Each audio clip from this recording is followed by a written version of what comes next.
Good evening and thank you for joining us. A collision has caused one of Thunder Bay's most popular summer attractions to close until further notice.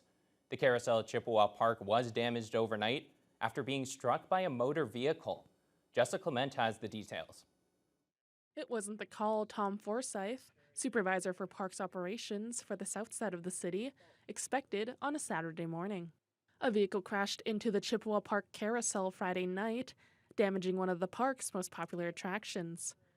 Forsyth says it looked like the vehicle came through the parking lot, bounced off a tree, and struck the carousel. Fortunately, he hit one of the support posts, so it slowed down and minimized the damage to the ride. We're lucky, I guess. Forsyth said the only piece of the carousel that had significant damage was one of the chariots, which was going to be replaced at the end of the season. Despite the minimal damage, finding out about the incident felt like a kick to the stomach for the Carousel Restoration Committee, according to co-chair Donna Gilhooly. I was really worried about all the work that had been put into it by volunteers, all the money that people have donated. I was, and just, I was worried about the extent of the damage to this rare carousel.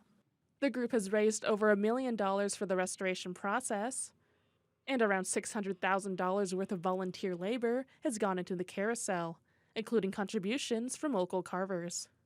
She adds they're about $20,000 away from their fundraising goal. It's difficult, but we are planning to put the carousel in a building. Part of the reason is to protect it for the generations to come, and this just demonstrates the need for securing it in a positive way. Forsyth says their next steps are to clean up the area and get the damage assessed by an engineer. He hopes they'll be able to repair the carousel by the end of the season. We had a little bit of structural damage to the flooring, so we're going to have to get that assessed by an engineer. A couple of the support rods look like they got bent. So we'll do all those assessments as soon as possible and effect repairs as quickly as we can. We'll keep the public informed, and as soon as we know that the carousel is going to be back up and running, we'll go. All the other rides are still good, so they'll still be operating for the rest of the season. Jessica Clement, TBT News. Federal Conservative leader Pierre Poilievre is echoing the recent comments from his Ontario counterpart regarding Ottawa's impact assessment process for a road into the Ring of Fire. Earlier this month, Premier Doug Ford sharply criticized the process. What frustrates people is duplication of government. So the federal government has stepped in and said, well, we have to do an environmental assessment on top of your environmental assessment. Ford was referring to the start of consultations in Thunder Bay and Greenstone regarding the northern road link to the Ring of Fire mining area. The Federal Impact Assessment Agency is looking at potential environmental, social, and economic impacts of the road, as well as possible impacts on Indigenous rights, while gauging whether the project is in the public interest. Poilievre spoke to the issue during his visit to Thunder Bay this past week and pledged to reverse what he calls anti-development legislation from the Trudeau Liberals. That's because of duplicative, repetitious red tape that makes it impossible to get a decision. So investors can bring their money to other countries and get their mines started in a few months. Here in Canada, they have to wait a quarter century, and that's why, after 8 years of Trudeau, the Ring of Fire hasn't even begun. And some of the First Nations are frustrated that they can't even get a permit to build a road there. I mean, what kind of country can't build a road?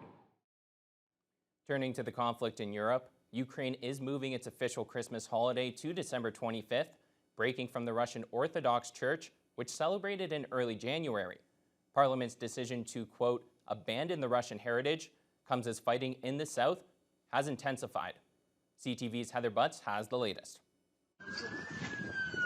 An attack in the key Ukrainian city of Dnipro injured at least 9 people and caused widespread damage, striking a new residential building, reducing parts of it to rubble.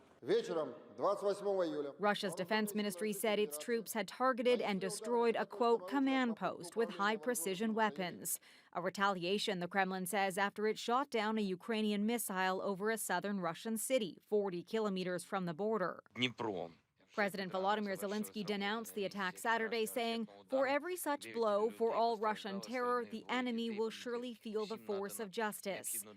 The video address delivered while in the country's Donetsk region, visiting troops in the Bakhmut territory, a heavily contested eastern part of Ukraine.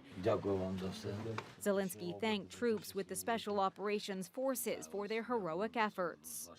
This as Vladimir Putin met with his South African counterpart in St. Petersburg.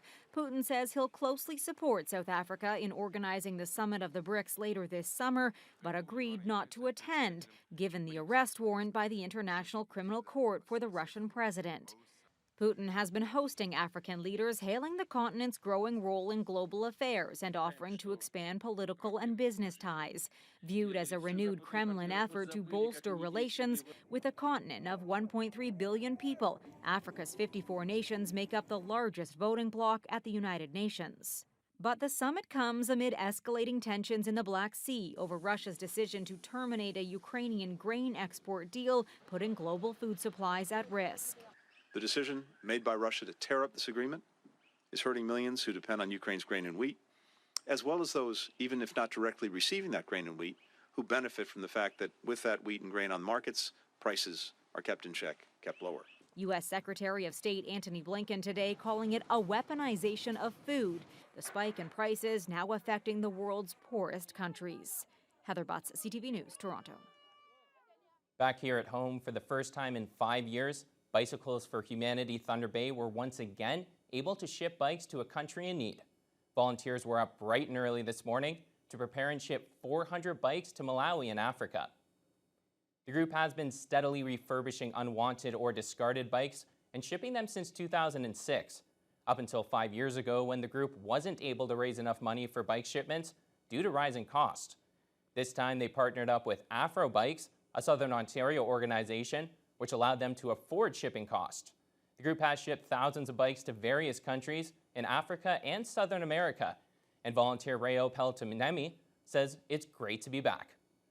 It's wonderful to be able to do that for two reasons. Number one, it helps our shipments and the people in Malawi. And another big factor is we're bursting at the seams with bicycles to ship, so it's a win-win. I'd like to say that we're doing something good for the betterment of humanity because not only are we diverting bikes that would normally be destined for the scrapyard, we are also helping people in need of bikes, and receiving a bike in an impoverished country like Africa can be literally a life-changing event. So it's a win-win situation. We're very proud to be able to do that. Bikes can be donated at their shop on 1131 Central Avenue or can be dropped off at their designated area at the city dump. Beyond bikes, the organization also accepts monetary donations. A group of 5 Thunder Bay women with over 60 years of educational and childcare experience have started their own unique preschool on the city's north side. The goal is to prepare young children for kindergarten. Nature's Nest Preschool on Camelot Street is a new approach to youth education. It includes personalized attention for each child and is geared towards children from the ages of 2.5 to 6 years old.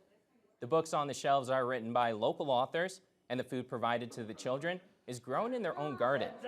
Co-owner of Nature's Nest, Leanne Strachan, says they're going above and beyond the ministry standard to best care for the children. So our goal is to have 24 children, and we want to go above the ministry standard of 1 adult to every 8 children and do 1 adult to every 6. So that creates a more intimate approach. It's a lot easier to notice the children and interact with the children and make sure that we're creating a program that is meaningful to the children and not just to us. Nature's Nest hosted 2 open houses this past week, and parents are invited to reach out for more information. And finally, it was a massively successful return for a local festival that has been put on hold since before the pandemic. The Buskers Festival made its grand return today, filling the Bay and Algoma area with great food, fantastic vendors, and many talented entertainers. It's a day that many local businesses and community members have been waiting for since 2019. The Buskers Festival made its return to the Bay and Algoma area for the first time since before the pandemic. Saturday was the first of 2 days of festivities, featuring more than 80 vendors and entertainers the whole family could enjoy. From the sky, happiness above. This one get me.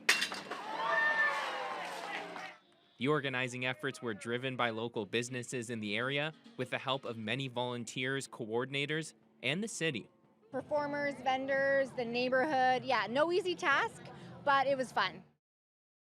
Emily Shandrick is one of those coordinators and says a lot went into putting together the two-day event, but it was all worth it to bring back the festival for the first time in 4 years.